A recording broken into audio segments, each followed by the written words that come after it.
vamos a hablar o vamos a ver sobre la técnica de evidenciar contradicción. Y esta técnica de evidenciar contradicción se va a realizar usando una declaración previa de un testigo. Ok, y para centrarnos y entrar a fondo al tema, tenemos que señalar en qué etapas se da esta técnica de evidenciar contradicción. Como bien sabemos nosotros, el nuevo Código Procesal Penal cuenta con 3 etapas muy importantes en el proceso penal. Y que una de las etapas, o la etapa más importante del proceso penal, viene a ser el juicio oral. El juicio oral, si bien es cierto, como bien sabemos, es la etapa más importante del proceso penal, es la etapa estelar del proceso penal, donde que se va a regir por el principio de inmediación, publicidad, concentración, ¿no? Y otros principios que van a regir el proceso penal. Dentro del juicio oral vamos a contar, ¿no?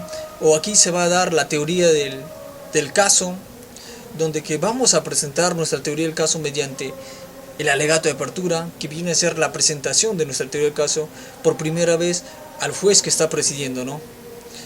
También tenemos la actuación de los medios de prueba, y tenemos el alegato de clausura. Dentro de la actuación de los medios de prueba vamos a contar, o aquí se va a dar, el interrogatorio y el contrainterrogatorio. ¿Y en qué consiste el interrogatorio? Consiste o tiene la finalidad de acreditar a nuestros testigos y acreditar su testimonio. Y aquí el autor, el principal, el autor de la película, viene a ser el testigo. Y en el contrainterrogatorio, si bien es cierto, aquí se va a dar preguntas sugestivas y que va a tener la finalidad de desacreditar al testigo de la otra parte y su testimonio. Y aquí el protagonista, la estrella de la película, viene a ser el abogado litigante, quien realiza el contrainterrogatorio. Bueno, dentro del contrainterrogatorio se va a dar esta técnica llamada evidenciar contradicción usando una declaración previa de un testigo. Y no tan solo se usa una declaración previa para evidenciar contradicción, sino también se usa para refrescar memoria.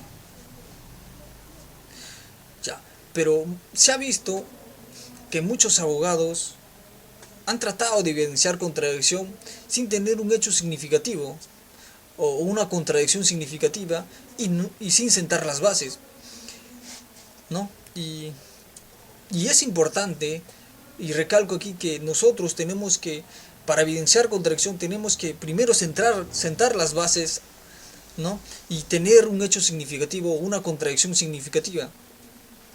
Y para luego ya presentarle al juez nuestra técnica de evidenciar contradicción. Luego confrontar su testimonio del testigo con su declaración previa, ¿no? Y luego que ésta pueda leerla en voz alta. Empecemos entonces viendo un hecho significativo. Un ejemplo de un hecho no significativo sería, por ejemplo, aquel testigo en el juicio oral menciona de que los hechos han ocurrido a las 7:30 aproximadamente, y en una declaración previa refiere que los hechos han sido 7:25, ¿no?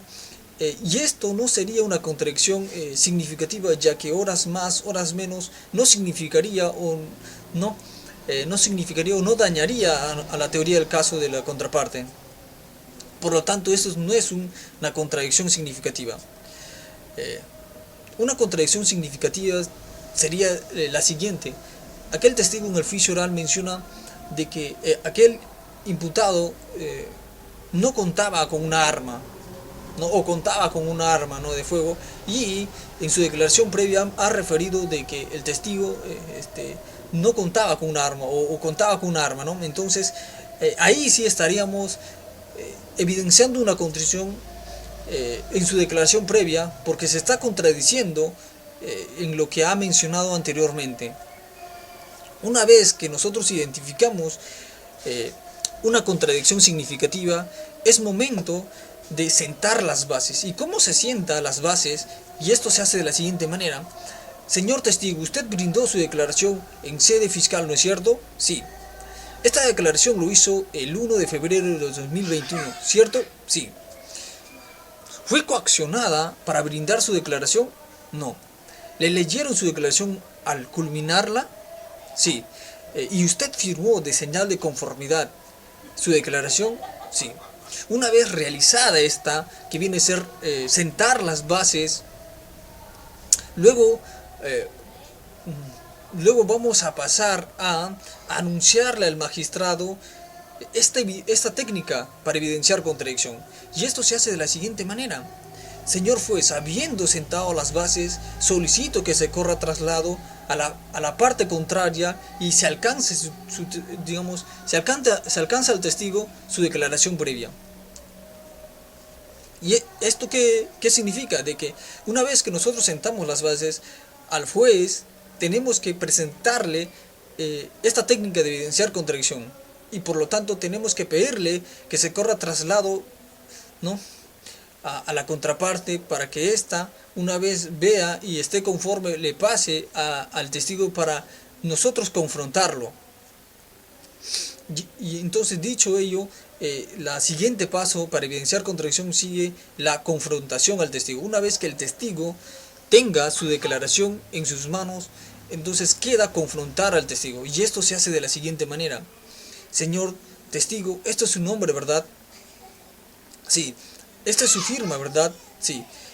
Esta es su declaración, ¿verdad? Que tiene en la mano. Sí.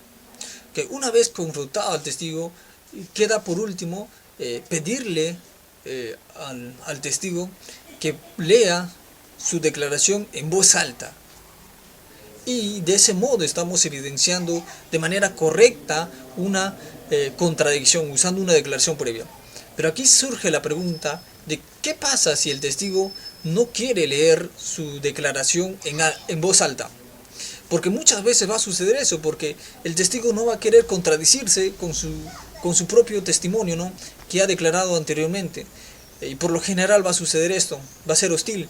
Entonces lo único que va a quedar es pedirle al magistrado que lo lea él personalmente o algunos de sus auxiliares jurisdiccionales, ¿no?, que está en la audiencia.